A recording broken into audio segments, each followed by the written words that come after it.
자, 그래 오늘 주신 말씀 보겠습니다. 출애굽기 22장 10절부터 11절 그리고 18절에서 27절 우리 나눠서 보겠습니다. 출애굽기 22장입니다.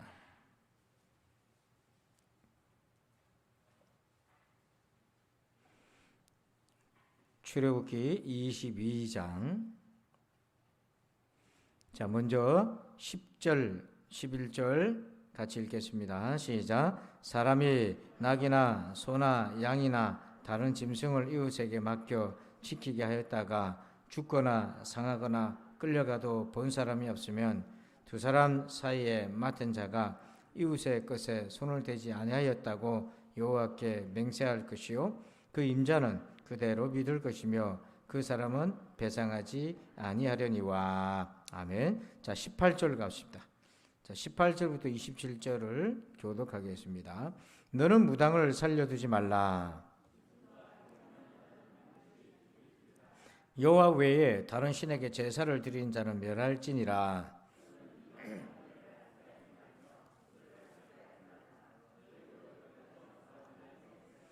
너는 과부나 고아를 해롭게 하지 말라.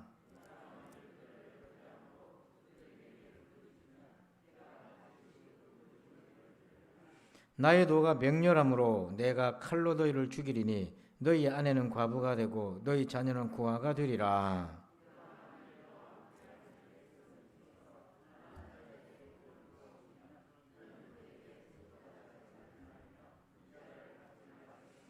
네가 만일 이웃의 옷을 전당 잡거든 해가 지기 전에 그에게 돌려보내라. 그것이 유일한 옷이라. 그것이 그의 알몸을 가릴 옷인즉 그가 무엇을 입고 자겠느냐.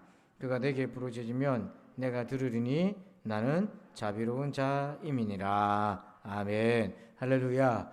자, 오늘 제목을 같이 한번 읽어보실까요? 시작.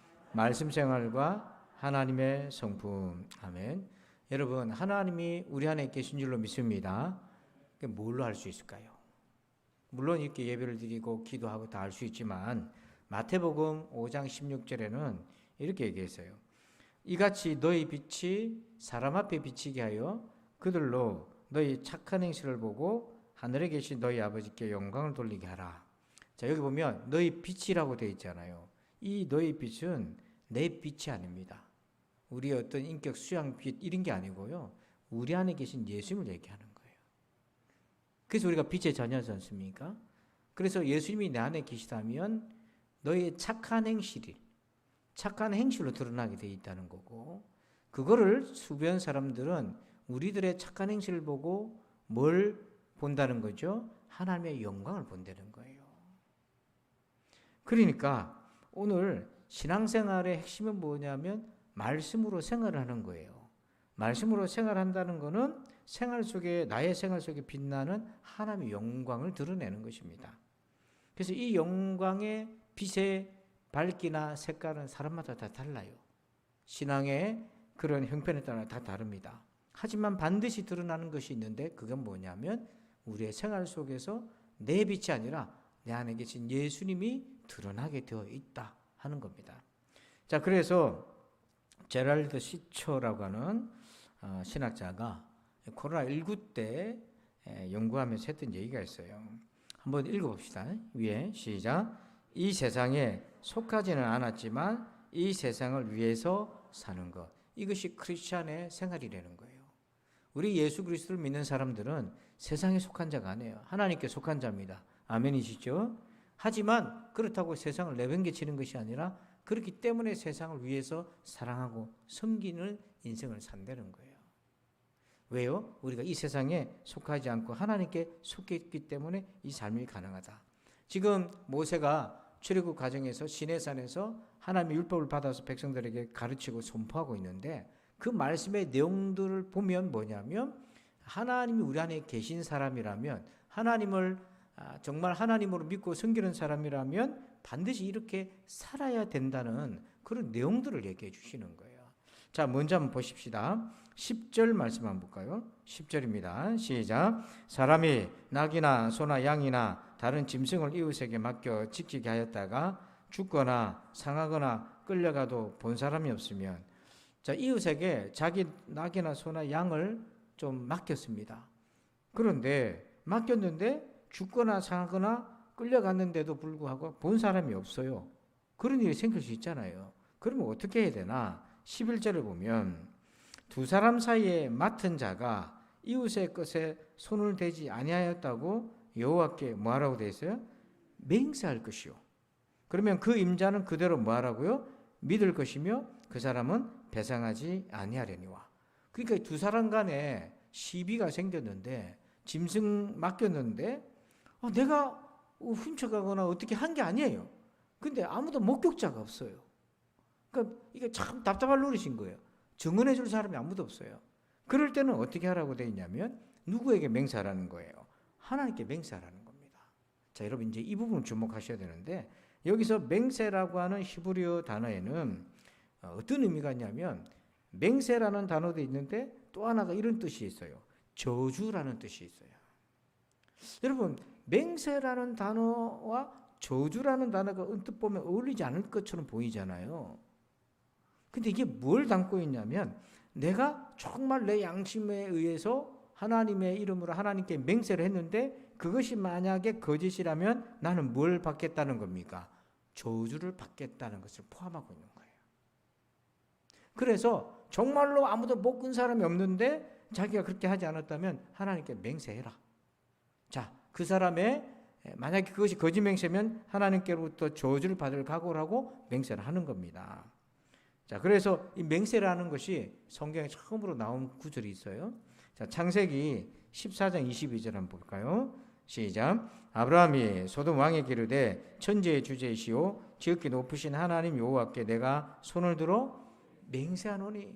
아브라함이 소돔과 고모라 땅에 있던 조카 롯이 사로잡혀 갔습니다. 전쟁에. 그 전쟁에서 아브라함이 군대를 이끌어서 조카를 구해오고 전리품을 챙겼지만 자기가 그걸 챙기지 않겠다고. 그래서 하나님께 맹세하는 거예요. 이게 맹세라는 의미가 뭐냐면 하나님께 고백하는 것입니다. 그래서 우리 성경의 소원이란 말도 이 맹세의 범주에 들어가요. 자, 그런데 이 맹세는 어떤 의미가 있냐면 하나님도 맹세하셨어요. 자, 22장 창세기 22장 16절을 보면 이르시되 여호와께서 이르시기를 내가 나를 가리켜 뭐하노니 맹세하노니 네가 이같이 행하여 네 아들 네 독자도 아끼지 아니하였은즉. 그러니까 아브라함이 자기 독자인 이삭을 하나님께 바쳤을 때 하나님께서 맹세를 합니다. 아브라함에게 복의 약속을 하시는데 내가 나를 가리켜 맹세한다 이렇게 얘기하세요. 하나님이 누구를 가리켜 맹세하시겠습니까? 하나님보다 큰 존재가 어디 있겠습니까? 그래서 하나님은 자기 존재를 가리켜 맹세합니다. 그래서 맹세라는 건 뭐냐면 자기의 존재를 거는 행위라는 거예요. 그래서 요즘같이 타락한 시대가 아닌 그래도 순수한 시대 때는요, 사람이 자기가 맹세했잖아요. 그러면 자기 존재를 걸은 것이기 때문에 그걸 끝까지 지키려고 애를 썼다는 거예요. 자, 그렇게 맹세하면 11절 보십시다. 이렇게 맹세하면 그 임자는 그대로 뭐라고 되어 있습니까? 믿어라 이렇게 되어 있어요. 성경 11절을 다시 보세요. 이렇게 맹세하면 중간에 보십시다. 가운데 보니까 중간 구절에 그 임자는 그대로 뭐하라? 믿을 것이며 그 사람은 배상하지 아니하려니와. 그러니까 그 사람이 하나님께 맹세해서 내가 어떻게 한 게 없다고 내가 한 일이 아니라고 하나님께 맹세하면 임자는 그대로 받아들여라. 여기서 믿으라는 것은요 수용하라는 뜻입니다. 받아들여라는 거예요. 이게 왜 가능하냐면 이 임자 역시 하나님을 경외하는 사람이기 때문에. 여러분 불신자한테 내가 하나님 이름으로 맹세하노니 내가 안 그랬다 그러면 그 불신자 그걸 받아들이겠습니까? 하나님 믿지 않는데요. 이 사람도 하나님을 경외하는 사람이고 그리고 만약에 이것이 거짓 맹세라면 하나님이 저주하실 것이라는 믿음이 있기 때문에 그걸 받아들인 거예요. 이것이 성립이 되는 것은 두 사람 다 하나님을 경외하는 사람일 경우에 이것이 성립이 됩니다. 그런데 인간이란 어떻게 그런 존재입니까? 얼마나 우리가 쉽게 하나님의 이름을 가지고 맹세를 거짓 맹세를 합니까? 그래서 레위기 6장 5절에 보면 그 거짓 맹세한 모든 물건을 돌려보내되 들통이 난 거예요. 곧 그 본래의 물건의 5분의 1을 더하여 돌려보낼 것이니 그 죄가 드러나는 날에 그 임자에게 줄 것이요. 거짓 맹세한 것이 드러났으면 그것에다가 5분의 1을 더해서 추가 배상을 해서 주라. 그리고 6절 보세요. 한번 읽어봅시다. 시작. 그는 또 그 속건 제물을 여호와께 가져갈지니 곧 네가 지정한 가치대로 양떼 중 흠없는 순양을 속건 제물을 위하여 제사장에게로 끌고 갈 것이며. 자, 그 사람한테 5분의 1을 추가 배상한 걸로 끝난 것이 아니라 누구에게 와서도 해야 된다는 거예요. 하나님께 와서 속건 제물을 드려라 회개해야 된다는 거예요. 여러분, 우리는 성도에게서 죄는요 이중적입니다. 그 사람한테도 피해를 준 것이지만 하나님 앞에서도 범한 거예요. 하나님이 이렇게 죄를 다루셔요. 그래서 우리가 어떤 잘못을 했거나 어떤 피해를 줬다면 당연히 잘못한 행위를 바로 잡아야 될 뿐 아니라 하나님 앞에서도 이 둘을 다 같이 가야 되는 것입니다. 이것이 기독교의 윤리예요. 이것이 기독교의 사죄이고 용서고 그렇습니다. 자, 그런데 그럴 수가 있죠? 생각할 수 있잖아요. 한번 따라서 합시다. 나도 손을 딱 가슴에 얹고 나도 그럴 수 있다. 여러분 전과 없습니까? 그럴 수 있잖아요. 그게 우리예요. 그러니까 참 이 맹세라는 것은 하나님에 대한 전적 신뢰에서 오가는 겁니다. 그래서 이 맹세가 가능한 것이 하나님을 경외하는 믿음이었기 때문에 이 믿음의 사람들이 세상 속에서 나가서 착한 행실을 했을 때 사람들은 자기들에게 없는 그 빛을 보고 정말 하나님이 살아계시구나. 저 사람을 보니까. 그러니까 완벽하라는 얘기가 아니에요. 그걸 읽을 수 있는 거죠. 자, 그 다음에 두 번째 단락으로 가봅시다. 18절로 넘어가 봅시다. 18절입니다. 시작. 너는 무당을 살려두지 말라. 아멘. 여러분, 무당을 살려두지 말라. 죽여라. 여러분, 이게요. 오늘날에는 무당이 직업화되어 있긴 하지만 왜 이렇게까지 얘기하셨나? 레위기 20장 6절을 보십시다. 거기 보면 접신한 자와 박수무당을 그 다음 뭐라고 되어 있습니까? 음란하게 따르는 자에게는 내가 진노하여 그를 그의 백성 중에서 끊으리니. 자, 이렇게 무당을 추종하는 거를요 음란하게 따른다 이 말은 뭐냐면 영적 외도를 얘기하는 거예요. 그러니까 여러분, 하나님이 가장 싫어하는 것이 영적 외도입니다. 이게 배교예요. 하나님의 신자가, 하나님의 백성이 그렇게 하는 것은 하나님이 용납하지 않는 것입니다. 근데 단지 무당이기 때문에 그러나 이 무당을 따르는 행위 안에는 어떤 영적인 화학 반응이 일어나는가? 잘 보세요. 신명기 18장 14절과 15절을 비교하면서 한번 봅시다. 제가 읽어보죠. 네가 쫓아낼 이 민족들은, 즉 이제 출애굽에서 가나안 땅에 들어가면 가나안 부족을 쫓아내려 가셨는데 네가 쫓아낼 이 민족들은 길흉을 말하는 자나 점쟁이의 말을 모하거니와 듣거니와. 여기서 말을 듣는다, 이거는 듣는다는 말은 히브리어로 쉐마라는 건데 이스라엘 백성들에게서 쉐마는 아주 중요한 의미가 있어요. 하나님 말씀을 들으라 할 때 쓰는 말이 쉐마예요. 근데 그거를 지금 점쟁이의 말을 듣는 대로 지금 쓰이고 있잖아요. 네게는 네 하나님 여호와께서 이런 일을 용납하지 아니하시느니라. 15절. 네 하나님 여호와께서 너희 가운데 내 형제 중에서 너를 위하여 나와 같은 선지자, 모세를 가리킵니다. 나와 같은 선지자 하나를, 모세와 같은 선지자 하나를 일으키시리니 너희는 그의 말을, 선지자의 말은 누구의 말입니까? 하나님의 말씀이잖아요. 그의 말을 뭐하라? 들을지라. 이게 쉐마예요. 하나님이 왜 무당과 접신하는 사람을 이렇게 싫어했냐면 14절에 말씀을 들어야 될 말씀 앞에 쉐마라고 해야 될 백성들이 무당의 점괘 앞에 쉐마라고 하고 있다는 거예요. 무당의 말을 마치 신의 음성으로 듣고 받아들인다는 거예요. 여러분, 무당 점치러 가가지고 예전에 혹시 그런 적 있으면 비싼 돈 주고 가가지고 점괘 보고 그대로 합니까? 안 합니까? 제가 용서해 드릴 테니까. 제가 용서하고 말 건 아니지만 옛날 일이니까 합니까? 안 합니까? 네, 했잖아요. 하다못해 베개 밑에라도 부적 넣고 다 했지 않습니까? 비싼 돈 주고 안 할 바에 왜 갔습니까? 거기를. 저 머리를 오늘 깎았어요. 머리가 조금 기르면 거지존이 오거든요. 좀 이상하게 좀 지저분해 보이는데 추워도 깨끗하게 깎았어요. 요 바로 밑에 이발관 있잖아요. 전도 대상자인데 이제 한 3분의 1쯤 익었어요. 그동안은 주일을 안 쉬던데 한 달에 2번 쉬는 걸로 돼 있어요. 그리고 왜 쉽니까? 애들 때문에 뭐 쉰다고 얘기하면서 교회도 한번 나가보려고요. 이렇게 얘기하더라고요. 그래서 내가 그 말을 딱 잡았어. 내가 잡았어. 그러면 우리 교회랑 협약을 합시다. 내가 우리 성도들 보내줄 테니까 10% DC하시오. 예. 그래도 당신 남는 거 아니에요. 그래서 막 좋아하더라고요. 그 10% 내가 채워주지요. 왜냐면 제가 처음부터 이분한테 가면 팁을 계속 줬어요. 10분의 1을. 그러니까 나중에 고마워가지고 스프레이도 공짜로 주고 샴푸도 주고 자꾸 그러는 거예요. 예. 어쨌든 그런데 부인이 무슨 일을 하는데 고민을 하고 있더라고요. 어떻게 되니 고민하고 있는데 자기가 이랬대요. 우리 점집에 한번 가볼까 그랬대요. 그래서 제가 막 뭐라고 했잖아요. 당신하고 나하고 안 지가 10년이 좀 안 됐지만 그렇게 수년인데 점집에 가면 되냐고 목사님한테 가서 기도 부탁하자고 우리 얘기를 해야지.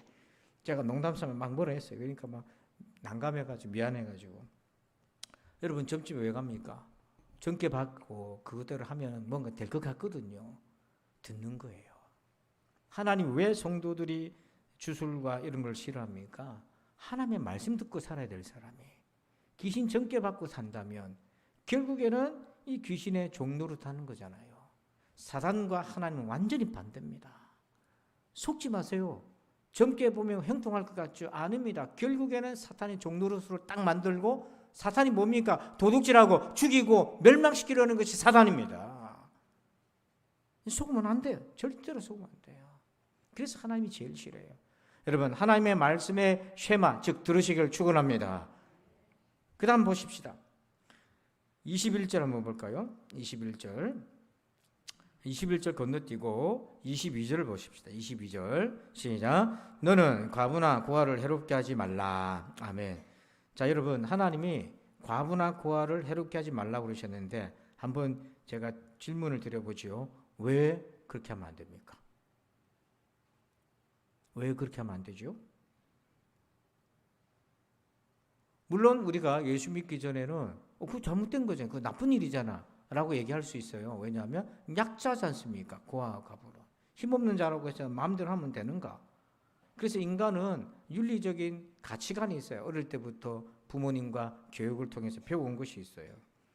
그래서 우리도 예수 믿기 전에는 예의, 범절, 윤리, 도덕 이런 걸 다 배우죠. 학교 과목에도 윤리, 도덕이 다 있잖아요. 그런데 그 윤리, 도덕의 출발이 어딘가? 이게 어디서부터 기인한 건가? 그 기원에 대해서는 우리가 별로 의심을 안 했어요. 당연히 받아들였기 때문에. 그런데 성경 말씀을 보고 배우다 보니까 인간이 지켜야 될 윤리와 도덕의 그 뿌리는 누구에게서부터 온 것이다? 하나님에게서부터 온 것이다. 자, 이 뿌리가 하나님이라고 믿는 사람들은 어떤 경우가 있어도 이걸 지킵니다. 지키려고 애를 써요. 그러나 그 뿌리가 사람의 어떤 사회적인 합의에 의해서 만들어진 거라면 시대가 바뀌면 합의가 또 바뀌어가지고 과거에는 죄인 것이 지금은 죄가 아닌 걸로 뒤집어질 수 있고 지금은 죄인데 또 시간이 지나면 이게 죄가 아닌 것으로 얼마든지 뒤집어질 수 있는 거죠. 그러면 그 모래 위에 짓는 집과 같은 거예요. 자, 그래서 율법은 즉 하나님의 말씀은 왜 우리가 그렇게 하면 안 됩니까? 자, 우리 24절 한번 보십시다. 24절 읽어봅시다. 시작. 나의 노가 맹렬함으로 내가 칼로 너희를 죽이리니 너희의 아내는 과부가 되고 너희의 자녀는 고아가 되리라. 아멘. 하나님이 그것을 싫어한다 이거예요. 나의 노가 맹렬함으로 내가 칼로 너희를 죽일 것이다. 하나님이 그걸 싫어해요. 왜 그렇게 하나님이 싫어하십니까? 하나님은 공의의 하나님이시기 때문에 그래요. 그래서 23절 보십시다. 23절 시작. 네가 만일 그들을 해롭게 함으로 그들이 내게 부르짖으면 내가 반드시 그 부르짖음을 들으리라. 아멘. 하나님은 고아와 그 과부의 부르짖음을 뭐 하신다고 되어 있어요? 듣는다. 이 말은 뭐냐면 하나님이 단지 고아와 과부의 보호자라는 뜻이 아닙니다. 여러분 고아와 과부도 죄를 지을 수 있잖아요. 고아라고 해서 하나님 무조건 편들고 과부라고 해서 무조건 편드는 게 아니시잖아요. 그러면 하나님의 공의가 어떻게 돼요? 이 말은 뭐냐면 하나님이 공의로우신 분이기 때문에 그렇다는 거예요. 그래서 하나님을 공의로우신 재판장으로 만나는 것. 여러분 우리가 하나님이 공의로우신 재판관으로 만나는 방법이 있습니다. 그건 뭐냐면 부르짖는 거예요. 하나님께 구하는 거예요. 사실 이것이 신약 성경 보면 예수님이 누가복음 18장에서 항상 기도하고 낭망치 말아야 될 것을 비유로 가르쳐 주시잖아요. 과부의 기도. 과부가 그 도시 안에서 억울한 일을 당했습니다. 근데 재판장이 사람을 무시하는 거예요. 과부나 고아에게는 기도 기울이지 않아요. 그런데 유일하게 이 과부가 할 수 있는 거는 재판장한테 가서 호소하는 것밖에 없어요. 그래서 밤낮 쉬지 않고 가서 호소를 하니까 그 악한 재판장도 도무지 안 돼가지고 하나님도 무시하던 재판관이지만 과부의 소원을 들어줘요. 왜 이 비유를 얘기하셨습니까? 왜? 자, 누가복음 18장 7절과 8절 보십시다. 한번 읽어봅니다. 시작. 하물며 하나님께서 그 밤낮 부르짖는 택한 신자들의 원한을 풀어주지 아니하시겠느냐? 그들에게 오래 참으시겠느냐? 자, 7절에 과부가 누구냐면 우리 크리스천들인 거예요. 핍박받고 박해받는 그리스도인들인 거예요. 그래서 밤낮 부르짖는 거 뭐냐면 정권에 의해서, 로마의 권력에 의해서 이 크리스천들이 핍박을 받기 때문에 어디다 호소할 데가 없어요. 하나님 재판장이신 하나님께 과부가 되어버린 그리스도인들이 호소를 하는 겁니다. 그때 8절에 주님이 이렇게 얘기하시잖아요. 내가 너에게 이르노니 속히 그 원한을 풀어주시리라. 그러나 인자가 올 때에 세상에서 믿음을 보겠느냐 하시니라. 주님이 재림하셔서 심판하실 때 이렇게 하나님이 심판자이라는 걸 믿고 고아와 과부처럼 그리스도인들이 핍박을 당할 때에 정말 하나님을 심판자로 믿고 간절히 기도하는 사람이 얼마나 되겠느냐. 여러분, 우리가 세상에서 억울한 일을 당할 수 있어요. 요셉이요, 그 얼마나 억울한 일을 당했습니까? 보디발 장군 집에 가가지고 충성스럽게, 여러분, 자기 마음이 지옥 같으면 일도 손에 안 잡힙니다. 형들한테 배반당하고 상처가 17세 때 얼마나 뿌리 깊어요. 무슨 일이 머리에 잡히겠어요. 그런데 하나님의 은혜로 일을 열심히 했습니다. 충성의 대가가 뭐였습니까? 주인도 나를 믿어주지 않고 감옥에 들어간 거예요. 억울한 일 당했어요. 근데 그 억울한 속사정을 누가 결국 나중에 다 풀어줬습니까? 하나님이 풀어줬어요. 하나님의 재판장이십니다, 여러분. 아멘. 이 믿음을 놓치지 마세요. 이 믿음을. 자, 그리고 끝으로 25절 보십시다. 25절 시작. 네가 만일 너와 함께한 내 백성 중에서 가난한 자에게 돈을 구워주면 너는 그에게 채권자같이 하지 말며 이자를 받지 말 것이며. 아멘. 자, 여기에 동거래로 보이잖아요. 사실은 그 동거래 차원만의 얘기가 아닙니다. 여기 보면 네가 내 백성 중에, 같은 하나님의 백성끼리 누구한테 돈을 구워줬다고 되어 있어요? 가난한 자, 이렇게 되어 있잖아요. 이 가난한 자는 뭐냐면 은혜가 필요한 자라는 뜻입니다. 은혜가 필요한 자고 돈을 구워준다는 말이 있잖아요. 우리는 돈 구워준다는 것을 그냥 빌린다고 개념이지만, 돈 구워준다는 말이 뭐냐면 은혜를 베푼다는 뜻입니다. 그래서 여기 구워준다고 하는 히브리어의 그 뜻을, 원뜻을 보면 어떤 의미가 있냐면 연결된다, 이런 뜻이 있어요. 그러니까 은혜가 필요한 사람이 은혜를 구할 때 그 사람한테 은혜를 주면 두 사람 간의 관계가 연결이 된다. 뭐로 연결이 된다? 은혜로 연결이 된다는 거예요. 그러니까 이것은 은혜의 관계를 얘기합니다. 그러니까 하나님께 받았으니, 복을 받았으니 그 복의 통로가 되고 은혜를 베풀어 주라는 겁니다. 자, 잠언서 22장 7절에 보면 부자는 가난한 자를 주관하고 빚진 자는 최주의 종이 되느니라. 여기에 은혜가 보입니까, 안 보입니까? 은혜가 없어요. 왜? 부자는 가난한 자한테 돈 빌려줘가지고, 주관이라는 말이 뭐냐면 다스린다는 거예요. 그 다음에 빚진 자는 최주의 뭐가 된다고 되어 있어요? 종이 된다. 이거는 속박이 되는 거예요. 이건 은혜가 아닌 거예요. 지금 세상에서 이런 일이 얼마나 잔혹하게 일어나고 있습니까? 근데 이거를 하나님과 우리와의 관계로 한번 비유해 보자고요. 우리는 은혜가 필요한 사람이 죄인이기 때문에. 그래서 하나님께 은혜를 구합니다. 그런데 담보를 잡힐 게 없어요, 우리가. 이 가난한 자가요, 겉옷을 담보로 잡힌단 말이에요. 겉옷을 담보로 잡힌다는 것은 너무너무 가난한데 이게 전 재산이라는 거예요. 그것을 담보로 잡지 말라는 것입니다. 자, 우리가 담보로 줄 게 없다는 거예요, 그 사람은. 담보 잡힐 게 없는데 뭐 어떻게 은혜를 받습니까? 하나님과 우리 사이가 우리가 뭔 수로 하나님께 담보를 맵니까? 그때 놀랍게도 하나님과 우리 사이에 담보가 되어주신 분이 있어요. 누구십니까? 예수님이 담보가 되어주셨어요. 그래서 하나님과 나와는 관계가 연결되어 있어요. 어떤 관계로 연결되어 있습니까? 빚준 자와 빚진 자가 아니라 채주의 관계가 아니라 뭐예요? 그 관계는 하나님은 나의 아버지가 되고 나는 하나님의 자녀가 되는 은혜의 관계가 형성이 된 거예요. 성도 여러분, 은혜로 맺어진 관계, 하나님과의 관계가 그러하다는 걸 꼭 의지하시길 바랍니다. 그래서 우리가 이 세상에 살 때에 이렇게 모세가 율법을 백성들이 가르치고 전할 때에 우리 안에 있는 하나님의 영광이 우리의 말씀을 생활하는 것을 통해서 나타나는 것. 그래서 날마다 여러분 점검하세요. 내 생활이 말씀에 기초한 생활인가, 내 빛에 의한 것인가 잘 구분하셔서 내 빛이 아니라 주님의 영광이 드러나는 여러분 생활이 되기를, 진짜 말씀 생활이 되기를 주님의 이름으로 축원합니다. 아버지 하나님 감사합니다. 오늘 이 말씀을 받았습니다. 하나님 말씀 가지고 주 앞에 나아갈 때마다 우리 하나님이 함께해 주시고 오늘 이 말씀 잘 새겨 들어서 우리가 정말 신앙생활, 말씀 생활하는 자가 되게 하여 주시옵소서. 감사하며 예수님의 이름으로 기도하옵나이다. 아멘. 우리 함께 찬송하시고 한 5분 이상은 동성으로 기도합시다. 여러분 동성으로 기도할 때 같이 기도하셔야 기도의 능력을 우리가 더 할 수 있어요. 359장 찬송가 359장.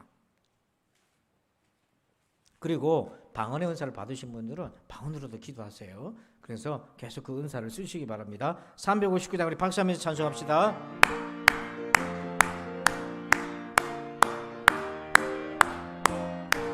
천성을 향해 가는 성도들아, 앞길에 장애를 두려 말아라. 성령이 너를 인도하시리니 왜 지체를 하고 있느냐.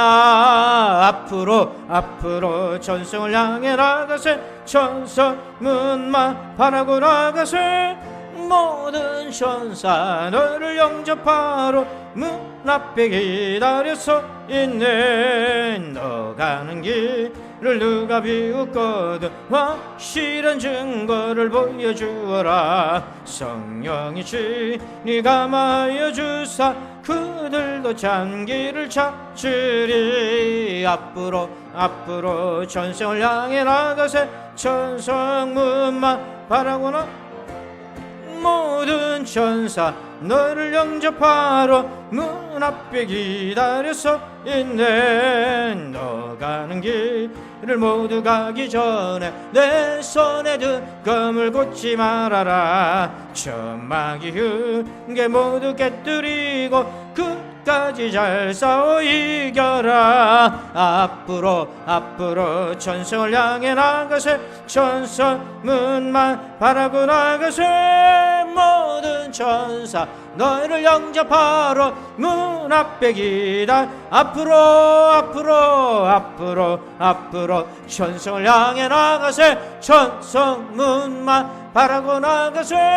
모든 천사 너희를 영접하러 앞에 기다려서 있네. 아멘. 두 손 높이 드십시다. 이 시간 두 손 높이 들고 우리의 하나님 되시는 주님, 우리 안에 계셔서 그 빛이 우리의 삶 속에 말씀의 생활로 나타나지기를 소망합니다. 우리 주여 한번 외치면서 간절히 기도합시다. 주여.